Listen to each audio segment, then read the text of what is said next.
Caught behind. अस्सलाम वालेकुम जी, आप देख रहे हैं कॉट बिहाइंड। मेरे साथ राशिद लतीफ। और रोजे में मैं कुछ भी नहीं इनको कह सकता, ये मैं आपको बता भी नहीं सकता कि अगर कुछ कह दिया तो फिर मैं सह नहीं सकूंगा। पाकिस्तान के साबिक कप्तान और हमारे साथ ही आज एक हर दिल अजीज पर्सनालिटी जिसको आप कहते हैं ना, एक कमाल इंसान, बड़ी सलीस उर्दू बोलने वाले और एक बड़ी अच्छी आवाज में जो है ना एक मुकर्रर की तरह जो है वो सामने आए।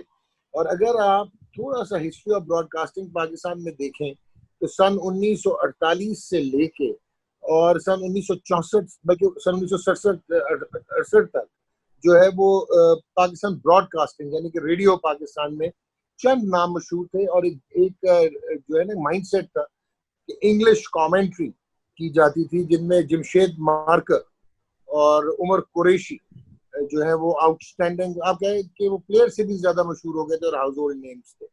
उसके बाद भी जू जू पाकिस्तान टेलीविजन जो है वो दाखिल हुआ और ब्रॉडकास्टिंग में, क्रिकेट ब्रॉडकास्टिंग में और टेस्ट मैचेस शुरू हुए तो तकरीबन 1977-78 में जाके जब इंडिया पाकिस्तान का दौरा किया 17 साल के बाद, तो मुनीर हुसैन और एक बाइलिंगुअल होते थे बशीर खान और उनके साथ मोहम्मद अदरीस, इन्होंने उर्दू में कमेंट्री शुरू की। एंड देन केम जी, जो कि बहुत ही मेलोडियस वॉइस आप कह सकते हैं, जो ना सिर्फ लफ्ज की अदायगी बल्कि वो रेडियो कमेंट्री बेसिकली वो जो कहते हैं ना नक्शबंदी करते थे, वो हसन जलील। और हसन जलील जो हैं जी, उनका एक ब्रांड बन गया और उनके एक मुनफरिद अंदाज था और उनको ऑब्वियसली रोल मॉडल बने और फिर बहुत सारों ने उनको फॉलो किया। मैं कॉपी नहीं कहूंगा, शायद अब मुझे ऐसे लगता है कि हसन से भी बेहतर हो गए। और एक साहब जो नवाए वक्त के लिए जर्नलिज्म करते रहे, आप उनको पाकिस्तान ब्रॉडकास्टिंग में भी देखा, तमाम टेलीविजन चैनल्स पर कमेंट्री करते हुए देखा। और अब इनके बगैर कोई भी मैच जो है वो अच्छा नहीं लगता अगर ये अपनी सलीश उर्दू में जो है वो बयान ना कर पाए जो क्रिकेट फील्ड में हो रहा होता है। एक थॉरो जेंटलमैन और कहते हैं क्रिकेट पैशनेट। और हमारे साथ है जी तारिक सईद। तारिक भाई कैसे हैं? जी बिल्कुल ठीक ठाक डॉक्टर साहब। सबसे पहले तो बहुत बहुत शुक्रिया जिस अंदाज से आपने हमारा तारुफ कराया, और ये हमारी बड़ी खुशकिस्मती है कि आज आपके साथ हैं, आपके रूबरू हैं। अच्छा तारिक भाई, ये तारिक हसन जलील भाई, साहब आप में कैसे घुस गए? वालेकुम सलाम। जी जी तारिक भाई, जी ये डॉक्टर हसन साहब। जलील भाई आप में कहाँ से घुस गए? डॉक्टर साहब वो तो बहुत बहुत बड़े ब्रॉडकास्टर हैं हमारे उर्दू के। हमारा हमारी कमेंट्री का, हमारी जो ब्रॉडकास्टिंग का है, शायद सबसे बड़ा नाम है यहाँ लाहौर रेडियो में। तो उनसे बड़ा ब्रॉडकास्टर मैंने तो नहीं सुना। और जिस तरह आपने बताया कि लोग उनसे उनसे हुए इंस्पायर, तो बहुत कुछ उनसे हमें भी सीखने को मिला। और जो है, लेकिन हम तो अभी भी बहुत, तो वो जो कहते हैं तिफले मकतब की तरह सीखने वाले हैं। तारे भाई कसरे नफसी से काम ना लें, now it is your space, it is your place. मुझे ये बताएं कि आपने फॉलो किया या वो कहते हैं ना सबलिमिनली आप इतने इंस्पायर्ड थे कि वो अंदाजे बयां उस तरह का कुछ हो गया और आवाज भी मिलती जुलती थी? डॉक्टर साहब जो है, आप मैं शुरू में जो रेडियो पे जिन लोगों को मैंने सुना था, मुनीर हुसैन, और मैंने हसन भाई से पहले सुना था मुनीर हुसैन, उमर कुरैशी और इफ्तिखार साहब को। तो हसन भाई का एक अपना बड़ा बड़ा मुनफरिद सा स्टाइल था। और फिर जाहिर है कि इन सबको सुनते हुए वो ऐसा ऐसा हमने भी कोशिश की कि उन राहों पे चला जाए। ये तो बहुत ही वाकई ये बहुत बड़े लोग थे। और उमर कुरैशी साहब का एक बड़ा वो खास अंदाज सा कि वो बोलते थे, इसके अलावा लिखते भी बड़ा अच्छा थे। तो मुनीर हुसैन साहब थे, उनका एक अपना वो मैगजीन निकालते थे क्रिकेटर्स को, जिस तरह से या हीरो बनाया। तो हसन भाई का भी ये था कि ये क्रिकेट पे बोलते भी थे, क्रिकेट पे लिखते भी थे। इनका भी एक मैगजीन था अखबार वतन की तरह, क्रिकेट टाइम्स, आपने देखा होगा।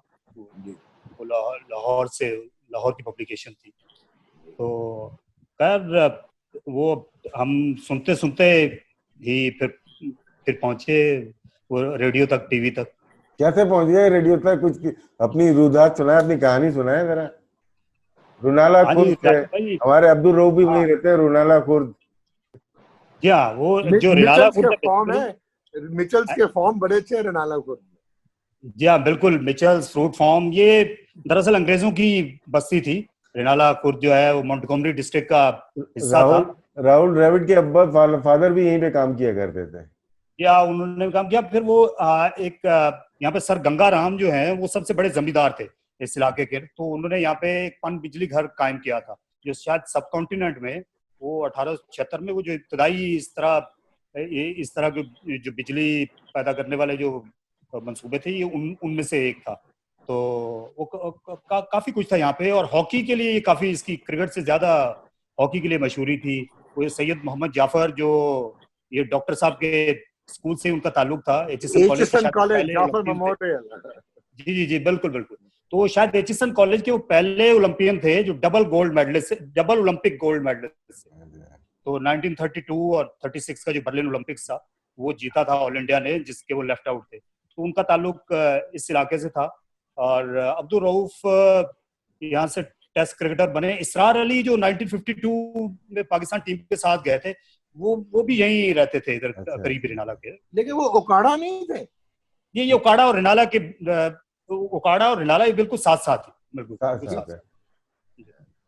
डॉग एक सवाल जनाब पूछूं? राशिद भाई, डॉग ये हाँ तो हाँ, आप दो पूछे, दो एक पूछे। एक तारिक भाई ये बताइए, कमेंट्री जैसे हम लोग भी करते थे, मुझे याद है कि रेडियो पे सुना करते थे, लेकिन अपनी एक आदत हो जाती थी कि मैच चल रहा है या नहीं चल रहा कि कमेंट्री कर रहे होते हैं कि सिकंदर बख्त आए, बॉलिंग की, गावस्कर को एम्पायर के पास से गुजरे और गेंद वसीम बारी के पास। इतना तो मुझे अपना याद है। क्या आपने भी अपना सफर इसी तरह से शुरू किया था? मैं शायद शुरू में, जब वो एक आदत सी थी क्रिकेट, जब ये खेलते थे तो आपको पता है कि वो मुझे टॉप ऑर्डर में तो बैटिंग भी मिलती थी, तो काफी वेट करना पड़ता था वो अपनी अपनी बैटिंग आने के लिए।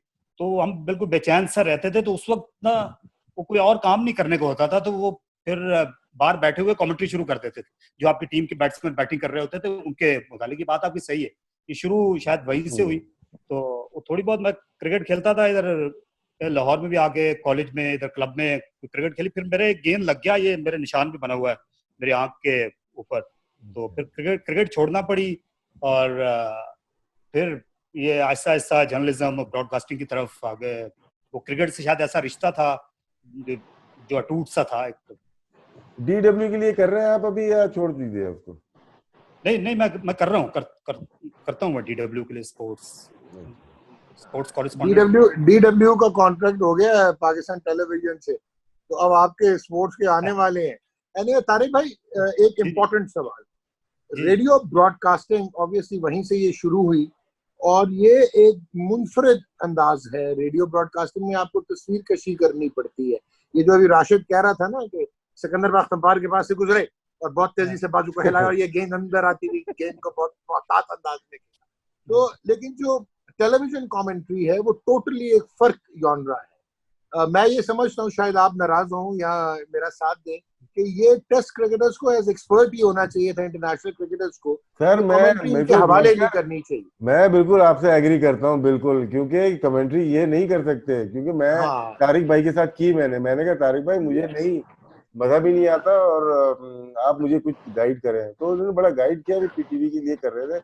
डॉक्टर आपके साथ हूँ मैं, बिल्कुल सही बोला आपने। आज मैं तो ये मेरा ख्याल है कि ये जो कमेंट ये जो कमेंटेटर्स है ना, जिम स्वांटन और पीटर वेस्ट और जॉन आलट, उमर कुरैशी, इफ्तिखार अहमद, चिश्ती मुजाहिद, इंडिया से अगर आप देख रहे हैं वो नरेशन पुरी होते थे, और ऑब्वियसली हमने फिर हादसा बोगले को देखा, शाहरुख शर्मा को। तो मेरा ख्याल है कमेंट्री थोड़ी हम कंफ्यूज हो गए बड़े नामों के चक्कर में। आप क्या समझते हो? पर ये दो सवाल मैंने कर दिए, एक तो difference between radio and television, और फिर अगला मेरा सवाल कि क्या जिसका काम उसी को साजे। डॉक्टर साहब, पहले मेरा ख्याल है मैं आपके दूसरे सवाल की तरफ आऊंगा कि इस वक्त जो मेरा ख्याल है कि दो जो बेस्ट कमेंटेटर हैं जो इस वक्त टेलीविजन के, वो शायद उन्होंने टेस्ट क्रिकेट नहीं खेली हुई। एक जो इंग्लैंड से जिनका ताल्लुक है, मार्क निकलस, और दूसरे हाशा भोगले, वो दोनों ने नहीं और टेस्ट टोनी क्रिकेट। कोजियर बहुत बड़ा नाम था, अब तो इंतकाल हो गया वेस्ट इंडीज वाले। या क्या बात मार्क थी टोनी नहीं, फर्स्ट क्लास तो खेली है। मार्क निकोलस ने, जो हैम्पशायर का कैप्टन था शायद, ये ना क्रिकेट मार्क तो नेकलेस ने फर्स्ट क्लास खेली, हार्शा ने नहीं खेली, हम्म, शर्मा ने नहीं खेला, और जी टोनी कोजियर ने नहीं खेला। या टोनी कोजियर ने नहीं खेला। अगर आपके पास टेस्ट क्रिकेटर्स आपके पास ऐसे हैं जो कि वो तस्वीर में रंग भर सकते हैं, जो कि अब इंग्लिश में जिस तरह ये हमारा चैनल 9 था, वो जो जो कुछ उनने करके दिखाया, आज तक वहां कोई नहीं पहुंच सका। जी उसके बाद बिल लॉरी, टोनी ग्रेग, लेकिन याद रहे कि वो कमेंट्री सीख के आए थे, ये बहुत जी हाँ, फर्क जी हाँ, था। बिल्कुल वो कमेंटेटर बिल्कुल बन के आए। बिल्कुल। या फिर उसके बाद जो स्काई टीवी की कमेंट्री टीम थी, उसने चैनल 9 के बाद कोई नाम बनाया तो उन्होंने बनाया नासिर हुसैन, माइक अथर्टन ने माइकल होल्डिंग के साथ मिलकर। और उसकी भी शायद वजह वजह ये थी कि जो माइक अथर्टन और जो नासिर हुसैन थे, ये दोनों यूनिवर्सिटी से तालीम याफ्ता क्रिकेटर थे, तो बिल्कुल। उससे उससे डेफिनेटली बड़ा बड़ा फर्क आया। तो ये है कि अगर आपके पास टेस्ट क्रिकेटर हैं और वो जो आपके जो व्यूअर्स हैं वो उनके साथ इंसाफ कर रहे हैं, तो फिर तो उससे अच्छी कोई बात नहीं हो सकती। लेकिन अगर वो नहीं हो रहा कहीं इंसाफ, तो फिर मेरा ख्याल है होना चाहिए। आप ये देखिए कि जब वो 200 रन बनाए थे अभी रिसेंटली, जब 200वां टेस्ट मैच खेला था सचिन तेंदुलकर ने, तो हाशा भोगले ने जिस अंदाज से वहां पे उसको बयान किया था उस मौके को, मेरा नहीं ख्याल कि कोई टेस्ट क्रिकेटर या सचिन के साथ को खेला हुआ भी बयान कर पाता। एब्सोल्युटली। अच्छा तारिक, एक और चीज, मैं मतलब ये किसी भी पॉलिटिकल कॉनोटेशन से नहीं पूछ रहा, नहीं लेकिन अभी हमने देखा कि पाकिस्तान सुपर लीग पाकिस्तान आई और एक एक्सपेरिमेंट हुआ कि उर्दू में भी कमेंट्री करानी है, तो शायद हम फिर बड़े नामों की तरफ चले गए। और मैं समझता हूँ जैसे रमीज राजा हो जाए, he is an extraordinary English commentator, no doubt about that. लेकिन जी जी हमने कोशिश की कि कवा चला हंस की चाल अपनी भूल के उर्दू में कमेंट्री करवा दी। डोंट यू थिंक कि जब तारिक सईद यहाँ पे है, मिर्जा इकबाल बेग करता है, there are so many others, तो आप क्यों ना उर्दू में स्पेशलाइज्ड टोन रखते? राणा इशफाक करता है कराची से, so how do you see that? देखिए डॉक्टर साहब, फिर इस मामले में मैं मेरा ख्याल है बात करूंगा, शायद थोड़ा सा कॉन्फ्लिक्ट सा आ जाएगा वो। आ, रहने दे, क्या रहने दे, क्या रहने ये दे। राशिद भाई जवाब दे दे, राशिद भाई जवाब दे। मैं जवाब दे देता हूँ डॉक्टर, मेरी आवाज थोड़ी रुक रही है। डॉक्टर साहब, तारिक भाई को रहने दें, मैं ही जवाब दे देता हूँ। कुछ लोग हैं पाकिस्तान में जो कि उर्दू कमेंट्री बहुत अच्छी करते हैं और करते आए हैं, जिसमें हमारे साथ मौजूद हैं तारिक भाई हैं, मिर्जा इकबाल बेग हैं। ये ऐसे हैं कि बहुत अरसे से मुंसलिक हैं पाकिस्तान क्रिकेट के साथ, या पाकिस्तान टीम जहाँ जाती है इवेंट होते हैं और अपनी जुबान में ही काम करते हैं। तो ये असल अच्छा मौका मिला था कि ग्रूम करें अपने कमेंटेटर्स को। ठीक है, दूसरी बीम नहीं है इनके पास, तो क्या है कि जो स्लॉट है, ठीक है, हमारे पास जो टेस्ट प्लेयर कर रहे थे, बाजिद कर रहा था, रमीज भाई कर रहे थे, और विकी कर रहा था, इनके साथ इनको भी मौका दिया जाता इनको सिखाने के लिए। मैं खुद सीखा इनसे, मैं इकबाल भाई के साथ काम करूं या तारिक भाई के साथ। पीटीवी की अभी की मिसाल है, सिर्फ फैसलाबाद मेरे से नहीं सीखा आपने, बाकी सारों से सीखा। जी। सिर्फ मेरे से नहीं सीखा, बाकी सारों से नहीं, सीखा। आपने सिखाने की कोशिश ही नहीं की। अच्छा चले, मैं लड़ाई कर ले, फड्डा कर नहीं, ले, मैं देखिए, आगे मैं चले। मैं तो बोल रहा था ना, आप बीच में कूदे ना। क्यों अच्छा डॉट? आगे चले। तो इनसे सीखना चाहिए, सीख सकते हैं। अब चाहे वो बड़े प्लेयर हो, वकार यूनुस, तो देखिए उर्दू की, ये सारे इंग्लिश मीडियम एक तरह से ना, जो क्रिकेट को आप बता रहे हैं ना, वो डिफरेंट है। उर्दू में जो आप अपने दोस्तों यारों के साथ हंसी मजाक करते हैं ना, वो लैंग्वेज टीवी पे नहीं चलती। वो ये बोल गए, इसलिए शायद हम जैसे लोगों को शायद अच्छा नहीं लगा। बिल्कुल। अच्छा तारिक भाई, अगर आप एक मैं हवाला आपको दूं कि अभी हम जो बात कर रहे थे कि जैसे शेन वॉर्न है या वकार यूनुस हैं या वसीम अकरम है, राशिद लतीफ हैं, ये लोग ब्रिलियंट क्रिकेट एक्सपर्ट्स हो सकते हैं। हाँ, एक्सेप्शन अभी आपने कहा कि Cambridge graduate and Oxford graduate, Michael Atherton, Nasir Hussain, Ravi Shastri शायद उस लीग में आए। जी लेकिन बिल्कुल। जो बयान करना है क्रिकेट को वो मुख्तलिफ है और टेक्निकल एस्पेक्ट्स मुख्तलिफ है। आपको ऐसे नहीं लगता कि हमारी मैनेजमेंट में, इवन व्यूअर्स के माइंड में कॉम्प्लेक्सेस है कि डॉक्टर नुमान नियाज को या तारिक सईद को शेन वॉर्न से ज्यादा पता नहीं हो सकता? और भाई यार, वो क्रिकेट की टेक्निक नहीं ज्यादा पता होगी ना, लेकिन एनालिसिस या एनालिटिकल डिस्क्रिप्शन तो वो बेहतर अल्फाज के साथ दे पाएंगे। क्या कहते हैं आप? देखिए डॉक्टर साहब, जिस वक्त क्रिकेट का मैच हो रहा होता है तो जब आप बीइंग ए व्यूअर उसको देखते हैं तो वो आप उस वक्त जो प्लेइंग एक्सपीरियंस होता है आप उसको नहीं, वो सेकेंडरी चीज हो जाती है। वो फिर वही जो व्यूअर वही एक्सपेक्ट करता है कि वो कितना अच्छा वो बयान कर रहा है उस चीज को जो उस वक्त बयान करने वाला है। तो यहाँ पे तो अब हमने देखा है कि तीन तीन लोग भी बैठते हैं कि एक जो है वो एक्शन को डिस्क्राइब कर देता है जो जो जो डिस्क्राइब कर सकता है, दूसरा एनालाइज कर देता है, और तीसरा जो है वो उसी बॉल पे वो प्रीएम्प्ट कर देता है जो कि आगे क्या होने वाला है। तो वो भी बैलेंस हो जाता है। तो वो आगे बात आपकी जायज है कि जो जो डिस्क्राइब करना है एक्शन को वो असल खूबसूरती वही है कमेंट्री की। और कई जो हमारी जो मीडिया कंपनीज भी हैं, जो इंटरनेशनल खास तौर पर मीडिया कंपनीज हैं, उन्होंने इस पे कॉम्प्रोमाइज किया। लेकिन आप ये देखिए रिसेंटली जो साउथ अफ्रीका का चैनल है सुपर स्पोर्ट्स, उन्होंने वो इस चीज को उन्होंने फिर से वो वापस जाने की कोशिश की है वो टोनी कोजियर एरा की तरफ कि वो निस्बतन नॉन टेस्ट क्रिकेटर्स को और अपनी लीड कमेंट्री को उन्होंने कॉम्प्रोमाइज नहीं किया। वो वहां पर वो नॉन टेस्ट क्रिकेटर्स जो हैं वो लीड में आ रहे हैं और उनके साथ जो टेस्ट क्रिकेटर्स हैं वो इस वक्त आ रहे हैं वो एज एक्सपर्ट के एक्सपर्ट्स। रोल में, अच्छा शॉन कॉनर के तारिक भाई, तारिक भाई, अगर आप हिस्ट्री उठा के देखो ना, एलन मैकग्लेरी से बड़ा कोई भी रेडियो ब्रॉडकास्टर क्रिकेट का नहीं था। No doubt. Sir Jack Hobbs ने भी कोशिश की, डेनिस कॉम्पटन ने भी कोशिश की, जी लेकिन फिर रिची बेनो, उन्होंने रिटायरमेंट के बाद प्रॉपर ट्रेनिंग ली।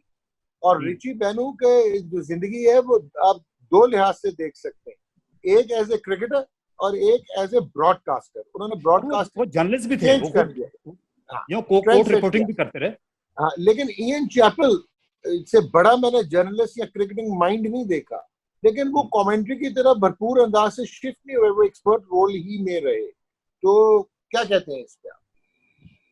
नहीं, ये बात आपकी बिल्कुल जायज है कि बहुत कम ऐसे टेस्ट क्रिकेटर्स होते हैं कि जो हर काम कर लेते हैं। मिसाल के तौर पर रिची बेनो या टोनी ग्रेग जो थे, वो बिल प्री लॉरी। मैच से लेके पोस्ट मैच से लेके lead commentary, expert commentary, interviews, वो सब कुछ कर लिया करते थे आपके लिए। और इयन चैपल या माइकल होल्डिंग ये आज तक ये उसी रोल में ही सजते हैं। वो जो कलर कमेंट्री है, वो जो एक्सपर्ट की सीट है, ये वहीं पर ही इन्होंने अपना नाम बनाया है आज तक। इवन एक और मिसाल है संजय मंजरेकर की, हमारे हमसाया मुल्क में। वो जब तक एक्सपर्ट की सीट पर रहे वो बहुत ही अच्छे नामवर वो कमेंटेटर रहे। तो उन्होंने जो जो लीड में वो ज्यादा रोल करना शुरू किया, अब आप देखिए कि वो हालिया दिनों में कि वो उन पे भी एतराज आना शुरू हो गया। और उसकी मतलब जो मुझे एक वजह समझ आती है वो ये थी कि शायद वो जो लीड कमेंट्री की तरफ वो ज्यादा चले गए थे, लीड कमेंट्री के रोल में, उसका उनको नुकसान हुआ। सही कह रहे हैं, आकाश चोपड़ा या नवजोत सिद्धू, उन्होंने अपना एक अंदाज रखा और वो बिल्कुल बिल्कुल। लीड रोल में नहीं आए। जी जी राशिद जी। भाई। नहीं डॉक्टर, उनसे ये पूछते हैं, ये तो डॉक्टर ने तो इंग्लिश मीडियम किया तो इंग्लिश वाली बातें की आपसे, टोनी कोजियर और बिल लॉरी। तो मैं आपसे ऑलराइट। बात करूंगा पाकिस्तानी अपने लोगों की बात करूंगा। तो आपने हसन जलील साहब की बात की और मुनीर हुसैन साहब की बात की। कुछ जो लोग देख रहे हैं कमेंटेटर बनना चाहते हैं, तो अपने बारे में बताएं कि किस तरह से आपको पहला स्टेप मिला लिखने का या रेडियो में काम करने का। थोड़ा अपने बारे में बताइए, क्योंकि इतना आसान नहीं होता। आप कराची या लाहौर में रह रहे हैं तो शायद आसानी हो, अगर रोनाला खुर्द से लाहौर पहुंचना फिर काम स्टार्ट करना, उसके बारे में थोड़ा बताइएगा। अजी वो ऐसा था कि वो रिनाला में जिस तरह मैं पहले जिक्र किया कि हमारे यहाँ स्पोर्ट्स का तो कल्चर था। हमारे यहाँ क्रिकेट का स्टेडियम भी था, क्रिकेट और हॉकी का वो एक ही स्टेडियम था, वो सैयद जाफर के नाम से मौसूम है, उन ओलंपियन के नाम से। इसके अलावा मिचल्स में क्रिकेट ग्राउंड भी थी। तो यहाँ पर हर साल वो क्रिसमस के दिन 25 दिसंबर को आया करते थे माजिद खान क्रिकेटर्स के साथ, एक टीम लाया करते थे रिनाला में। तो यहाँ वो मैच उनका हुआ करता था, एक एनुअल। तो उस उसको देखा तो फिर वो शौक जो था वो बढ़ना शुरू हुआ। तो इधर लाहौर आके कुछ खेलने का भी मौका मिला। बाद में जब वो खेलने से हट गए, चोट वगैरह लग गई, तो वो मेरे कुछ दोस्तों का इसरार था, क्योंकि मैंने ये 92 का पाकिस्तान टीम ने वर्ल्ड कप जीता था। तो इमरान खान आए थे वहाँ वो चंदा जमा करने के लिए एफसी कॉलेज में। तो मैंने उसकी अनाउंसमेंट की थी। तो कुछ लोग जो दोस्त थे ना वो काफी इम्प्रेस हुए। तो फिर वो बाद में वहाँ एक टूर्नामेंट हुआ, टूर्नामेंट के फाइनल पे उन्होंने मुझसे कमेंट्री करा दी कॉलेज में लाउड स्पीकर पे, वो काफी सराहा गया। एक उन दिनों मैच हुआ था, एक टूर्नामेंट था, शायद राशिद भाई आपने भी दूर से उसको फॉलो किया हो, आप उस वक्त जिम्बाब्वे और साउथ अफ्रीका के वो कंट्रोवर्शियल आप टूर पर थे। तो यहाँ एलाइट बैंक ने एक टूर्नामेंट किया था बागे जिना में, रमजान के दिन थे, इसी तरह फ्लड लाइट्स में हुआ था। तो वो उस टूर्नामेंट में वो मेरे दोस्तों ने मुझे जाके कमेंट्री करा दी शुएब हबीब साहब को कहकर। जी जी जी। तो शुएब हबीब साहब मैनेजर थे उन दिनों एलाइट बैंक की क्रिकेट टीम के, तो उन्होंने मुझे काफी सराहा। वहीं पर अब्दुल कादिर और इम्तियाज सिपरा साहब थे। तो वो सिपरा साहब और कादिर जो दोनों थे वो मेहमान खुसूसी वाली कुर्सी पर बैठे हुए थे, तो उन्होंने आगे मुझे शाबाश दी। तो उस दिन मुझे लगा कि शायद मैं कर सकता हूँ ये जो कमेंट्री वाला काम है, ये ब्रॉडकास्टिंग वाला काम है। तो मैं रेडियो पाकिस्तान गया, वहाँ काफी मुश्किल हुई, वहाँ पहुंचना इतना आसान नहीं होता था। ये पीटीवी से भी ज्यादा रेडियो पाकिस्तान में वो दरवाजे खुलना पर इतना आसान नहीं होते थे उस जमाने में। वहाँ मुझे वो सैयद खालिद वकार साहब मिले, वो बड़े ग्रेट प्रोड्यूसर थे हमारे। तो उन्होंने फिर जो बिल्कुल उंगली पकड़ के आपको सिखाना शुरू किया। तो वो आज जो कुछ थोड़ा बहुत बोलना आता है ये उन्हीं की बदौलत, तो खालिद वकार साहब की। अच्छा, ये आपकी जो उर्दू है ये शुरू से अच्छी थी, आपने इसमें एक्सटेम्पोर बोलने के लिए मेहनत की, या उर्दू आपकी सलीस और अदायगी आपकी ऐसी शाइस्ता थी? डॉक्टर साहब मैं इस तरह तो नहीं कहूँगा। उर्दू जो है मेरे अब्बा थे, वो बचपन में वो मेरे साथ उर्दू बोला करते थे। तो लेकिन बाद में शायद उर्दू के कुछ उस्ताद अच्छे मिल गए आपको जब मैं स्कूल में पढ़ रहा था। तो उसके बाद जब कॉलेज गया तो वहाँ पर भी उर्दू पढ़ाने वाले अच्छे लोग थे, और हमारा उर्दू का काफी स्ट्रॉन्ग डिपार्टमेंट था यहाँ। वो आगा सुहेल साहब हुआ करते थे एफसी कॉलेज में, तो डॉक्टर आगा सुहेल साहब। फिर बाद में असल जो सही सीखने का मौका मिला वो तो रेडियो पाकिस्तान। कभी मौका मिला हसन जलील के साथ माइक शेयर करने का? जी हाँ, मिला, बिल्कुल मिला। और पहली बार तो मैं खासा नर्वस भी था। बल्कि मैं आपको एक बड़ा इंटरेस्टिंग बताऊं कि पहली बार जब पाकिस्तान में एफएम की कमेंट्री शुरू हुई तो वो हसन भाई और मैंने ही की थी। पाकिस्तान में जो पहला एफएम कमेंट्री का जो डेब्यू था वो इंडिया पाकिस्तान में जब 2003-04 की सीरीज थी तो लाहौर में मैं आई था। तो फर्स्ट टाइम एवर पाकिस्तान में एफएम रेडियो ने कमेंट्री की थी। तो मैं और हसन भाई वो दोनों ने हमने माइक शेयर किया था कदाफी स्टेडियम में। अच्छा राशिद भाई कुछ पूछना आपने? जी जी तारिक भाई, कोई जैसे कोई सिंगर आता है प्रोग्राम में, उससे पूछा जाता है कि कोई गाना सुनाए, कोई ऐसा क्लिप सुनाए आप भी, जैसे सिकंदर बक्का हमने सुनाया है कि गावस्कर बैटिंग कर रहे हैं। तो जिस तरह से अभी यह्या हुसैनी भी आए थे, उन्होंने भी रेडियो पाकिस्तान की एक झलक दिखाई थी कि किस तरह से उनकी अदायगी होती है। तो कुछ सीखने के लिए अगर है आपके पास, सिखाने के लिए, तो जरूर शेयर करें। जाहिर मैं राशिद भाई इतने कम वक्त में आप किसी को सिखा तो नहीं नहीं, हमें काफी वक्त मिला भाई। कमेंट्री कर दें, कमेंट्री कर दें। या जब ये रेडियो पे मैचेस होते थे, जब आप खेल रहे होते थे, तो मैंने नई नई वो कमेंट्री करना शुरू की। तो कोई वहां पे अगर गलती करते थे, कोई भी जेर जबर की, कोई ऐसी तलफ़ुज़ की, तो वो आपकी पेशी होती थी शाम को स्टेशन डायरेक्टर के यहाँ ना। तो बहुत बहुत बुरी तरह डांटा जाता था।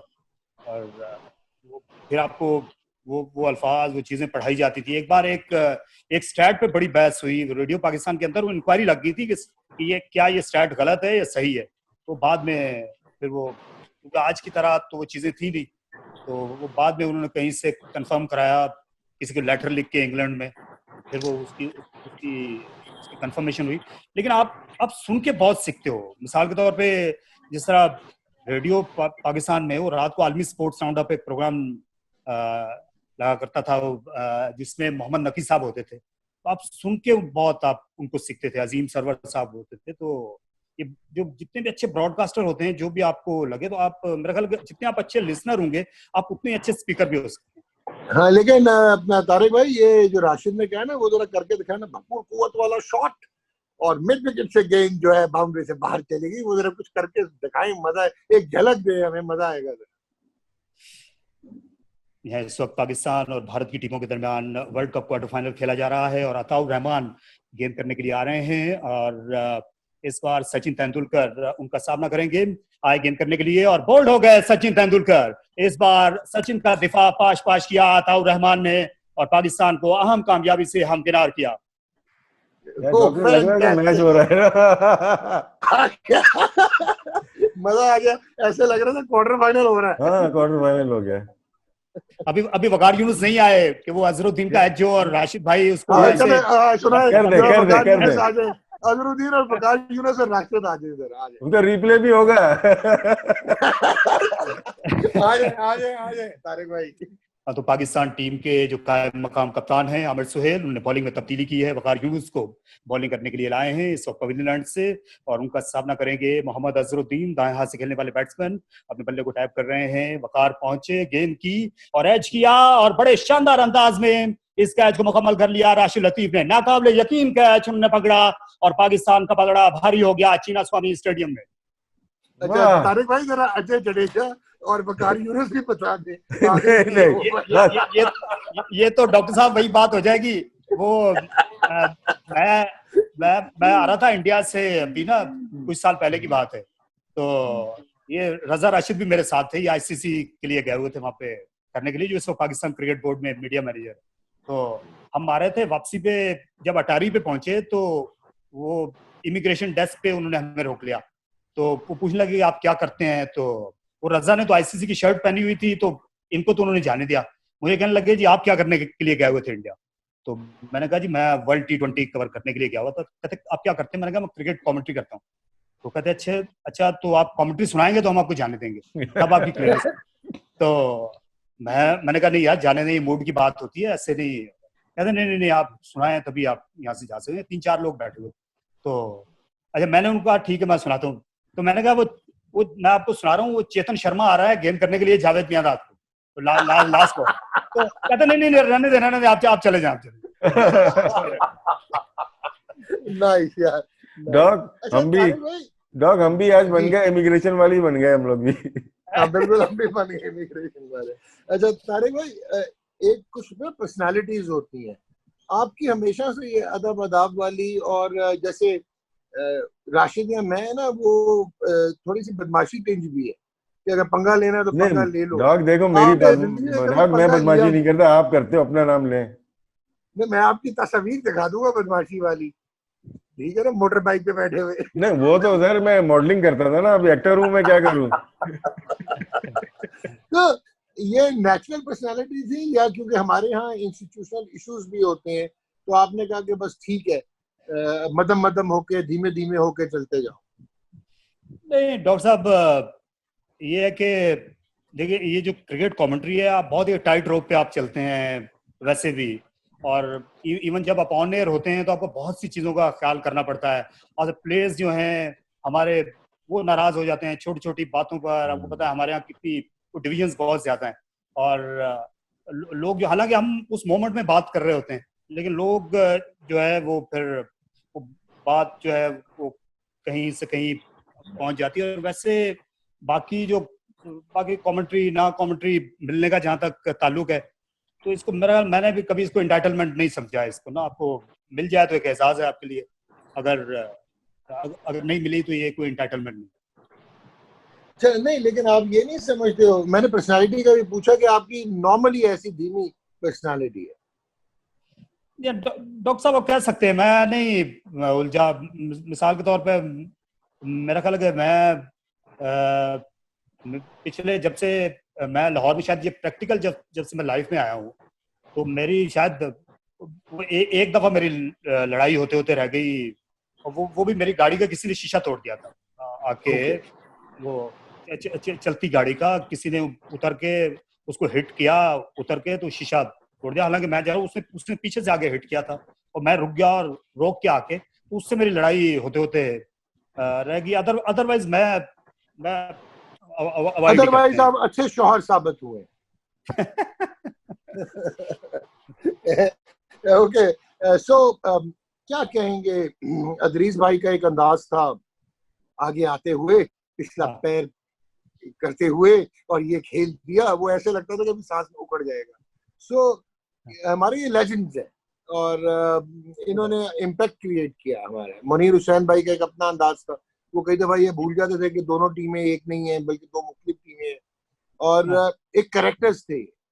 लेगेसी कैसे छोड़ के जाना चाहते हैं, इन्होंने अपनी लेगेसी छोड़ी है, चाहे बशीर खान है, चाहे मुनीर हुसैन है, हसन जलील है।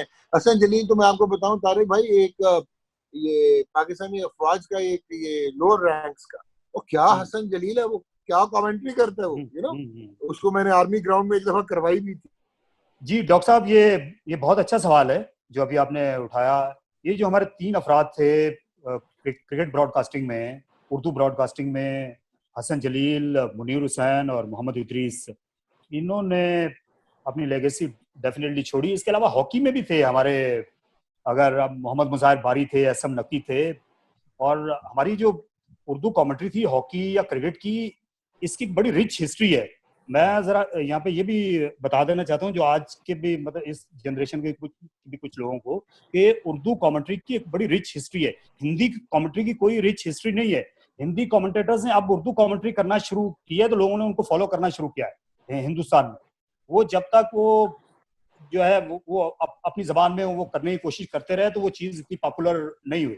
हमारे यहाँ ये हुआ कि ऑलमोस्ट 90s तक जो ब्रॉडकास्टर्स थे, आपके अच्छे ब्रॉडकास्टर्स थे, उनका प्रॉपर इस्तेमाल हो रहा था टीवी के, रेडियो के साथ टीवी पर भी। बाद में शायद वो पॉलिसी आकर वो किसी ने बदल दी, और वो वहां पहले भी एक 90s में भी एक एक्सपेरिमेंट करने की कोशिश की गई कि जी वो टेस्ट क्रिकेटर्स जो हैं वही चैनल 9 की तरह उर्दू में भी कमेंट्री करेंगे। तो वो उस वक्त वो इतना कोई अच्छा चला नहीं था। मेरा ख्याल है कि 90s में जितनी हमारी बड़ी क्रिकेट टीम थी और जितनी हमने उस वक्त फुटबॉल समेटी और जितनी फॉलोइंग थी वो क्रिकेट की उस पूरे एरा में, अगर ब्रॉडकास्टिंग के साथ उस जमाने में थोड़ा सा इंसाफ और हो जाता तो मेरा ख्याल है आज हमारी ब्रॉडकास्टिंग जो थी, उर्दू की ब्रॉडकास्टिंग और ज्यादा आगे होती।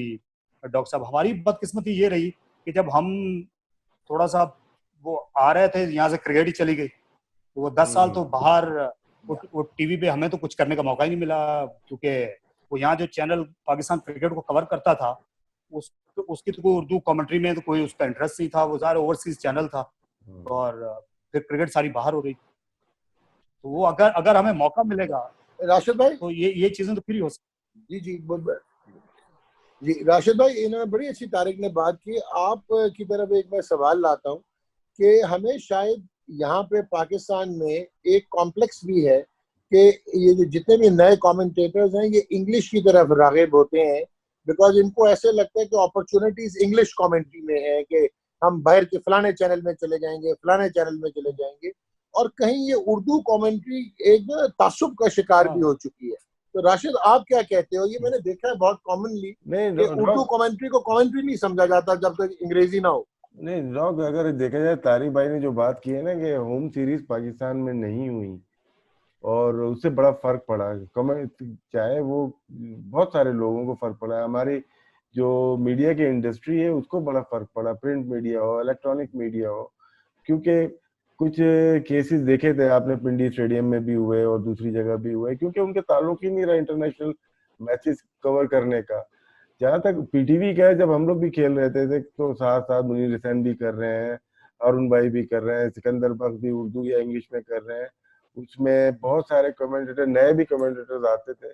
तो मेरे ख्याल से वजह क्या बनी कि उर्दू कमेंट्री कम होने की, कि होम पे पीटीवी नहीं था। पीटीवी अगर होता तो जाहिर सी बात है गवर्नमेंट की, हुकूमत की पॉलिसी होती है कि आपको उर्दू जबान को प्रमोट करना है, क्योंकि ज्यादातर जो लोग समझते हैं पाकिस्तान में वो उर्दू लैंग्वेज को समझ सकते हैं। तो ये एक फर्क है। बाकी हर एक की अपना टेस्ट होता है डॉग, के कुछ लोग इंग्लिश में करना चाहते हैं और करते भी हैं, कोशिश करते हैं। हमारे पास, आपके पास कितने लोग आते हैं कि हमारे ट्रायल ले लें, फर्स्ट क्लास हो रहा है, लेकिन उर्दू इंग्लिश का मुझे तो इतना समझ में नहीं आता, आप उसके ट्रायल ले लेते हैं।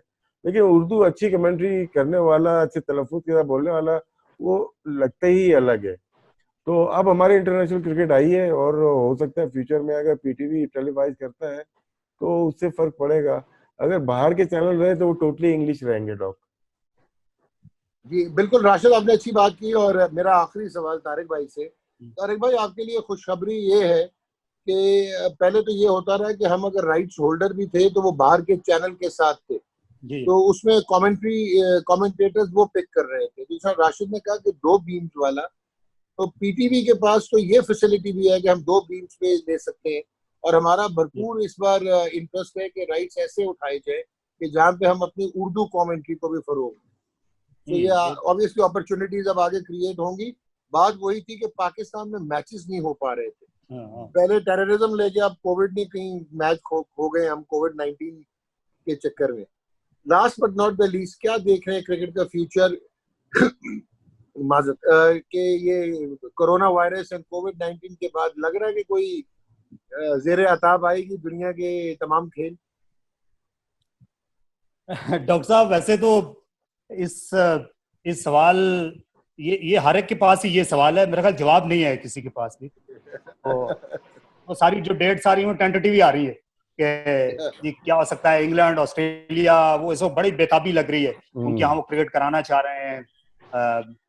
ये भी कहा जा रहा है कि शायद पाकिस्तान को 2 टेस्ट मैचों के लिए, वेस्ट इंडीज के साथ 2 टेस्ट मैचों के लिए बुला के, तो आपको जो है वो मैनचेस्टर में या साउथहैम्पटन में कि वो जियो सिक्योर उनके स्टेडियम्स हैं, वहां पे खिला दिया जाए। तो मेरा ख्याल है कि सारी, डॉक्टर साहब, अभी सब कुछ हवा में ही है। तारिक भाई, ये ना हो कि हम सूडान और टांगानिका में इंटरनेशनल क्रिकेट करा रहे हो जहाँ पे कोरोना नहीं है। शॉर्ट बेहाइंड यहीं पे खत्म कर दें आप, सूडान पे ही। थैंक यू तारिक भाई, थैंक यू वेरी मच, बहुत मजा आया आपके साथ। Thank you sir, thank you.